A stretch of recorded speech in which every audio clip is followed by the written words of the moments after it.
Olá, eu sou Guilherme, aluno de mestrado em Genética e Melhoramento de Plantas, e esse é um vídeo para a disciplina de Genética Quantitativa sobre a decomposição do valor genotípico.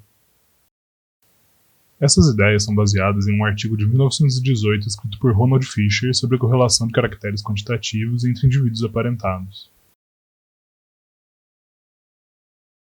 Vamos supor que existam dois alelos diferentes de um gene que controla a altura, e que eles são transmitidos à progenie conforme as leis de Mendel. Então, podemos imaginar os efeitos da presença de um dos alelos ou de outro em um indivíduo.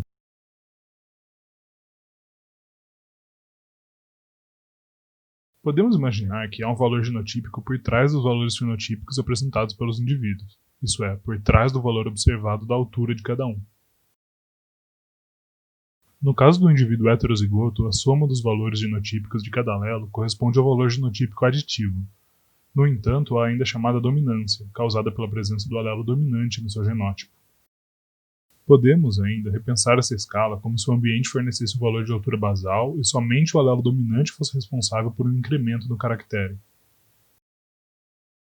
Nesse caso, se traçássemos uma reta do valor genotípico em função do número de alelos dominantes, notaríamos que o heterozigoto se destaca, justamente devido ao valor da dominância.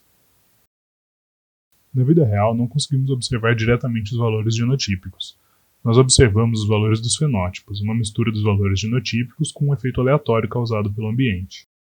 Como as medidas estão sujeitas a erros aleatórios, não podemos simplesmente traçar uma reta utilizando a regra de 3. Ao simplesmente ligar dois pontos, poderíamos encontrar coeficientes angulares muito diferentes uns dos outros devido somente ao efeito do acaso. Por isso, utiliza-se o chamado método dos mínimos quadrados, em que se busca uma reta que minimize a soma dos valores dos erros elevados ao quadrado. Os erros, no caso, são os desvios de cada ponto até tal reta. Assim, para estudar os valores genotípicos, também precisamos ajustar a reta de mínimos quadrados, que não necessariamente passará sobre os valores genotípicos dos homozigotos.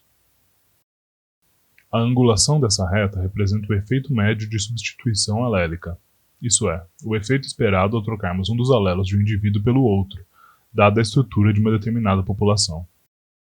Quando a dominância é igual a zero, essa reta passará sobre os 3 pontos.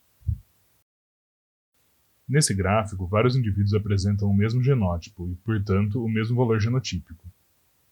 Por isso, o número de indivíduos será representado pelo tamanho dos pontos. Além disso, podemos facilmente calcular a frequência de cada um dos alelos em uma população tendo a frequência dos genótipos. Assim, o tamanho dos pontos está diretamente associado à frequência alélica do alelo dominante. Quando não há dominância, a frequência alélica do alelo dominante não tem efeito sobre o intercepto e nem sobre o coeficiente angular da reta. No entanto, se existir dominância, uma diminuição na frequência do alelo dominante da população causará um aumento da inclinação dessa reta. Do mesmo jeito, um aumento na frequência desse alelo diminuirá a inclinação. Isso porque, em uma população já melhorada, substituir o alelo recessivo pelo dominante não surtirá o mesmo efeito que em uma população não melhorada. Em uma população com uma grande frequência do alelo dominante, a maioria dos indivíduos já é de homozigotos dominantes. Se a dominância é tal que o heterozigoto tem um valor genotípico maior que o do homozigoto dominante, com o aumento da frequência do alelo dominante na população, essa reta pode ser até mesmo decrescente. Isso porque, nesse caso, substituir o alelo recessivo pelo dominante em um heterozigoto surtirá um efeito negativo. Podemos falar também sobre a variância desses dados. A variância mede a dispersão dos pontos, ou seja, o quão espalhados eles estão. Fisher notou que a variância genotípica total, isso é, o quanto os pontos estão dispersos em torno da média geral, é uma combinação de duas outras variâncias. A variância de dominância mede o quanto os pontos observados variam ao redor da reta traçada pelos mínimos quadrados. Por outro lado, a variância aditiva representa o quanto os pontos que estão dentro dessa reta variam em torno da média geral do valor genotípico. Quando não há dominância, como a reta passa sobre os 3 pontos, não há variância de dominância. Isso quer dizer que a variância genotípica total é igual à variância aditiva. Apesar de não haver influência da frequência alélica do alelo dominante sobre a inclinação da reta, essa frequência influencia as variâncias. Isso porque, conforme aumenta a frequência alélica do alelo dominante, a média geral se desloca em direção ao valor genotípico do homozigoto dominante. Como existem mais indivíduos com valores genotípicos mais próximos da média, a variância diminui. Se por outro lado existe dominância no caractere, a alteração da frequência alélica do alelo dominante resulta em um menor coeficiente angular da reta. Isso influencia na variância aditiva, que fica cada vez menor conforme a reta fica menos inclinada. Isso mostra como o valor da dominância tem influência sobre a variância de dominância, mas também sobre a variância aditiva. Note o que acontece com as variâncias conforme a dominância aumenta. Inicialmente, temos uma variância aditiva maior que a de dominância. Conforme o coeficiente angular da reta diminui, o valor genotípico esperado distancia-se do real para um homozigoto com menor frequência genotípica na população. Assim, a variância de dominância gradualmente aumenta conforme a aditiva diminui. Eventualmente, a variância aditiva chega a ser nula, quando o coeficiente angular da reta é zero.